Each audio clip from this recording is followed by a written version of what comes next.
네, 뉴스데이 계속해서 포항에서 전해드리겠습니다. 메르스 거점 치료병원인 동국대 경주병원에 메르스가 의심되는 환자 2명이 입원했지만 경주시 보건소가 메르스 검사를 거부해 논란입니다. 보건복지부가 정해놓은 검사 기준에 해당되지 않는다는 게 이유인데 의료진들은 규정에 얽매여서 자칫 메르스를 확산시킬 수도 있다며 반발하고 있습니다. 김명일 기자가 보도합니다. 홍콩에서 관광 온 50대의 여성 외국인 환자가 어제 오전 기침과 고열 증세를 보여 동국대 경주병원 응급실을 찾았습니다. 사흘 전에는 80대 남성 환자가 고열 때문에 응급실을 찾았고 폐렴 증세까지 보였습니다. 의료진들은 이 두 환자 모두 메르스로 의심되는 증상을 보이고 있다며 경주시 보건소에 메르스 검사를 요청했습니다. 하지만 보건소는 이들이 메르스 확진 환자와 접촉한 사실이 없고 보건복지부 지침에 해당되지 않는다며 검사를 거부했습니다. 의료진들은 메르스 거점 치료병원에서 내린 전문적인 판단은 무시한 채 보건당국이 형식적인 규정에만 얽매이고 있다며 반발하고 있습니다. 안 해준다 이렇게 하더라고요. 100% 안 0.1% 잡으려고 하는데 안 해주거든요. 요새 보건소에서 아예. 좀 너무 안일한 것 같고요. 특히 이러다가 만약 발생하게 되면 난리 나는 거잖아요. 그렇게 되면. 만에 하나 메르스에 감염된 사실이 뒤늦게 밝혀질 경우에는 격리되지 않은 상태에서 다수의 사람들을 감염시킬 가능성도 있습니다. 만약 이런 사람들이 나중에 메르스 확진이 나거나 이렇게 될 경우에 우리가 뭐 응급실이나 아니 일반 병동 이런 사람들 다 중복처리 돼버리는 거거든요. 보건소 측은 고열과 호흡기 증상이 있다고 모든 환자에 대해 메르스 검사를 실시할 수는 없다며 정부 지침에 따를 수밖에 없다는 입장입니다. 고열이 난다고 해서 모든 환자를 검사할 수 없고 검사를 한다면 해당자가 너무 많아서 메르스 환자 발견에 지장을 줄 수 있기 때문에 보건복지부 지침을 따릅니다. 일선 병원과 보건당국이 메르스 검사에서부터 엇갈린 행보를 보이면서 국민들을 더욱 불안하게 만들고 있습니다. MBC 뉴스 김혁일입니다. 최근 대형 식자재 마트가 우후죽순처럼 생기고 있는데요. 식약청이 합동 단속을 했더니 유통기한 관리가 엉망인 것으로 드러났습니다. 유통기한이 지나 버려야 하는 고기를 팔기 위해 다양한 방법이 동원됐습니다. 도성진 기자가 취재했습니다. 경북의 한 대형 식자재 마트에 단속반이 들이닥칩니다. 냉장고마다 포장된 고기가 쌓여 있는데 유통기한이 거의 끝난 제품들이 수북합니다. 유통기한이 내년 5월로 표시된 한우 냉동육의 스티커를 떼보니 이미 지난 4월 유통기한이 끝난 냉장육으로 드러납니다. 냉장을 냉동으로 바꾸면서 유통기한도 같이 1년 정도 늘려버립니다. 네. 유통기한이 길게는 5달 이상 지난 삼겹살과 쇠고기도 판매 목적으로 보관하고 냉장육을 냉동육으로 위조해 유통기한을 늘리는 수법이 사용됐습니다. 냉장 제품을 냉동으로 전환을 했을 때 냉동 상태에서 조직의 변화, 단백질의 변화, 또 그 제품을 해동을 하였을 때 조직에 생기는 그런 변화, 물성 변화로 인해서 많은 세균이 번식할 수도 있고 부패 변질의 속도를 높일 수 있기 때문에 대구 경북 27개 대형 식자재 마트를 무작위 단속한 결과 11개 업소가 적발됐습니다. 유통기한이 임박한 고기를 재포장하거나 고기 정보가 들어있는 바코드를 허위 표시하고 아예 의무 표시 사항을 무시하는 등 위반 유형도 다양했습니다. 대구식약청은 적발된 11개 업소를 해당 지자체를 통해 행정처분하고 고의성이 짙은 9개 업소 대표는 형사처벌을 위해 검찰에 송치했습니다. MBC 뉴스 도성진입니다. 미술로 노인 치료와 교육을 하는 농촌마을 미술관이 있습니다. 그림을 그리는 동안 집중력이 생기고 마음도 들여다볼 수 있어서 삶을 더욱 건강하게 바꿔주는 치료사 노릇을 톡톡히 하고 있습니다. 김건혁 기자가 취재했습니다. 농산일을 마친 할머니들이 마을 미술관에 모였습니다. 이번 수업은 저마다 마음에 드는 명화를 하나씩 골라 그대로 따라 그려보는 겁니다. 근데 여기 보면요, 여러 가지 어울리는 색깔들이 많이 있어요. 이 색깔들을 연습 삼아 오늘 그려보는 거예요. 마을 미술관이 동네 할머니들을 상대로 그림학교 미술 치료를 시작한 지 5년째. 외로움에 얼룩졌던 할머니들의 생활과 마음에 변화가 생겨나고 있습니다. 그림은요, 모든 거 잊어버리고 또 이렇게 우리의 마음에 있는 거 우리 표현하고 싶은 그 아름다움을 이렇게 하게 해서 행복해요. 못 간 데도 갈 수 있고 참 그래가 좋지 뭐. 여기 정신을 쏘니까 그렇지요. 그림 그리기는 심리적 안정을 주고 기억력을 회복시켜주는 효과가 있는 치료 방법으로 인정받고 있습니다. 몸이 아프면 병원을 찾아 치료하듯이 미술로 마음을 들여다보고 대화하며 노년의 삶을 치료하는 겁니다. 속에 담아두고 있는 이야기들을 꺼내놓음으로써 뭔가 이렇게 다 이야기하시고 난 다음에 하고 한숨을 쉬시거든요. 그림에서는 내 마음대로 할 수 있어서 좋다라는. 미술과 그림이 노인들을 세상 밖으로 끌어내는 건강치료사 노릇을 톡톡히 하고 있습니다. MBC 뉴스 김건엽입니다. 강원도와 인접한 울진 지역이 경북에서는 가뭄이 가장 심각합니다.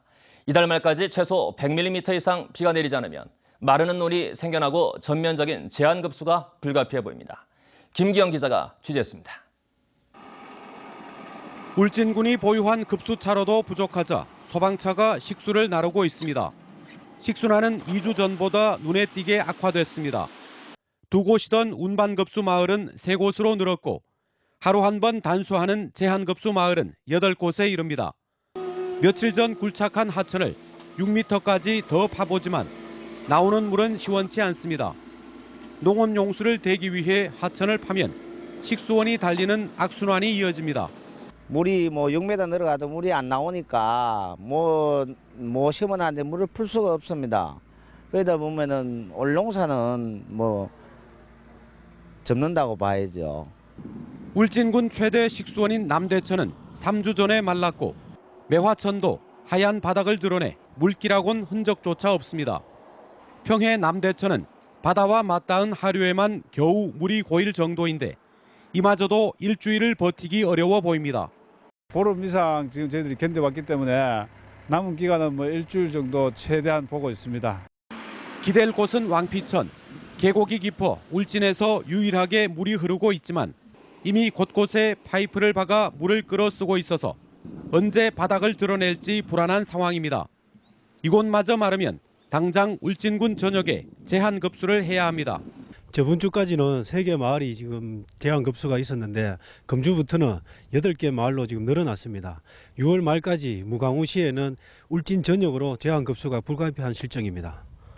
울진군은 군비 15억 원을 긴급 편성해 가뭄 대책에 나서고 있지만 국도비 지원은 전무한 상태입니다. MBC 뉴스 김기영입니다. 경주시 일부 지역 일대 수돗물에 녹물이 섞여 나와 수백여 가구 주민들이 큰 불편을 겪었습니다. 어제 낮 4시 반부터 5시간 넘게 경주 황성동과 동천동, 용광동 일대 수백여 가구 수도에서 녹물이 흘러나와 수돗물 공급에 차질이 빚어졌습니다. 신고를 받은 경주시는 배수 작업을 실시하는 한편 정확한 사고 원인을 조사하고 있습니다. 포스텍 창의 IT융합공학과 백창기 교수와 리스트 강덕헌 교수 공동연구팀이 제안한 열전 발전 시스템이 미래부와 환경부 등 다부처 공동기획 연구 대상에 선정돼 오늘 2019년까지 100억 원을 지원받습니다. 열전 발전은 열에너지의 고온과 저온부의 온도차를 활용해 직접 전기에너지로 변환하는 기술로 소비 효율을 높일 수 있고 태양열과 지열 등에서도 전기를 얻을 수 있어 신재생에너지원으로서 주목받고 있습니다. 한편 포스텍은 열전 발전 시스템 기술로 산업용 용광로와 가열로 등 에너지 재활용은 물론 자립화가 필요한 공정에 적용될 수 있을 것으로 기대하고 있습니다. 포스코 ICT가 최근 전력거래소로부터 전력수요자원거래 DR 사업자 인증을 얻어 30여 개 기업과 사업장을 모집해 본격적인 서비스에 들어간다고 밝혔습니다. DR 사업은 전력 피크 관리를 위해 전력거래소가 인증한 사업자가 전력 사용량을 줄이고 인센티브를 돌려받는 것입니다. 포스코 ICT는 발전과 송배전 등 에너지 순환을 하나로 묶어 지원하는 분야를 새로운 성장 동력으로 정하고 신재생에너지 발전과 에너지 효율화, 에너지 저장 시스템 사업 등을 추진하고 있습니다. 포항제철소는 지난달 항내에서 원료를 제 시간에 내리는 무채선을 달성해 비용을 줄였다고 밝혔습니다. 원료 공장의 경우 선사업과 계약한 정박기간에 원료를 내리지 못하면 채선료를 내야 하고 반대로 빨리 작업하면 조출료를 받게 되는데 포항제철소는 지난달 7천여만 원의 조출료를 받았습니다. 포항제철소는 입출항 관리를 체계화했고 헬기를 동원해 선박 대기 시간을 줄였으며 하역 작업을 외주사에 일임해 하역 시간을 줄였다고 설명했습니다. 신용보전기금이 이달 초 대구 경북 지역 장애인 11명을 정규직으로 채용했습니다. 또 오는 12월쯤 약 100명의 신입 직원을 공개 채용키로 하고 다음 달 자세한 채용 규모와 수행 직무 기술서 등을 공개할 예정이라며 대구 경북 인재를 많이 뽑겠다고 밝혔습니다. 지난해 말 혁신도시로 이전한 신용보전기금은 최근까지 채용한 정규직과 간접 고용 인력 가운데 대구 경북 지역민은 190여 명으로 신규 채용자의 33%에 이른다고 밝혔습니다. 갈수기의 수질 오염 예방을 위해 어제부터 4주 동안 각 시군별로 특별 점검 활동이 펼쳐집니다. 일선 시군은 계속된 가뭄으로 적은 양의 수질 오염 물질이 하천으로 유입돼도 수질 오염이 커진다며 특별 점검을 통해 환경 훼손을 막을 계획입니다. 이번 점검에서는 상습적인 법규 위반 사업장과 고질적인 민원 발생 사업장, 그리고 폐수 다량 배출 업소 등을 중점 살필 예정입니다.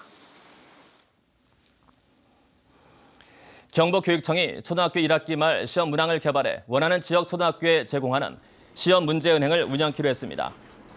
초등학교 3학년부터 6학년까지 국어와 사회, 수학과 과학, 영어 과목 등이며 실제 출제 문항의 1.4배를 제공합니다. 경북교육청은 농어촌 소규모 학교의 업무를 덜어주기 위해 지난해부터 시험 문제은행을 운영하고 있는데 학교 간 서열화 자료로는 사용할 수 없다고 설명했습니다.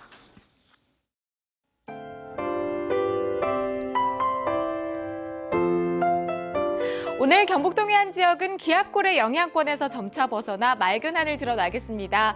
오후가 되면서 동해상에 위치한 고기압의 가장자리에 들겠는데요. 낮 최고 기온이 30도를 웃돌면서 후텁지근하겠습니다. 다만 습도도 높은 상태라 불쾌지수가 오를 수 있겠으니까요. 제습에 신경 쓰셔야겠습니다. 연일 안개 소식 이어지고 있습니다. 경북 동해 한 지역 곳곳에서 짙은 안개 소식이 있겠는데요. 안개로 인해 이슬비가 내리는 곳까지 있겠으니까요. 교통안전에 각별히 유의하셔야겠습니다. 자세한 지역별 날씨 알아보겠습니다. 오늘 경북 동해 한 지역은 흐린 하늘 보이다가 점차 맑아지겠습니다. 아침 기온 울진 영덕 경주 18도, 포항 20도로 시작하겠고요. 낮 최고 기온은 울진 30도, 영덕 포항 경주 33도까지 올라 덥겠습니다. 울릉도와 독도도 종일 구름 많은 하늘 보이겠습니다. 아침 기온 울릉도 독도 18도로 시작하겠고요. 낮 최고 기온은 울릉도 26도, 독도 23도까지 오르겠습니다. 오전 동안 동해 중부 해상에 비 소식이 있다가 오후가 되면서 점차 맑아지겠습니다.